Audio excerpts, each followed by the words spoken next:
শোনো না, তুমি না আজকে আসার সময় গরুর মাংস নিয়ে এসো তো, আজকে একটু তেহাই রান্না করবো। হ্যাঁ হ্যাঁ হ্যাঁ, ঠিক আছে। ওরে বাবা, গরুর মাংস। এই নাও তোমার গরুর মাংস। আনছো ভালো, কিন্তু আমি এই গরুর মাংস দিয়ে এখন তেহাই রান্না করতে পারবো না। তুমি এত দেরি করছো কেন? আমি বেগুন ভর্তা বানাইছি, যাও আমি বেগুন ভর্তা দিয়ে। ও মা, এত কষ্ট করে গরুর মাংস আনলাম, এখন ভাত খাবো বেগুন ভর্তা দিয়ে? এটা কি হয়? থাক একদম করতেই চাই না, তা থাক।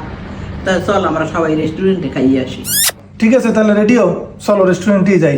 সত্যি? হ্যাঁ, আর কি করার আছে? কই ওঠো, আমি তো পুরো রেডি। যাবা না রেস্টুরেন্টে? এতক্ষণ বই রেডি হয়ে যাইছো, এখন আর আমাকেও এই মুড নাই। কেন, তুমি না বললা যে বাসায় খাবা না, রেস্টুরেন্টে খেতে যাবা? তোর বেগুন ভর্তা এই কি না খাইয়ে পারি? ও মা, তুমি কি কও? মা, তোমার কি বুদ্ধি! এক দিকে দুই পাখি মারলা, মোট টাকাটাও বাঁচাই দিলা, বউরে শিক্ষাও দিলা। ওফ, তোমার ঝুরি নেই।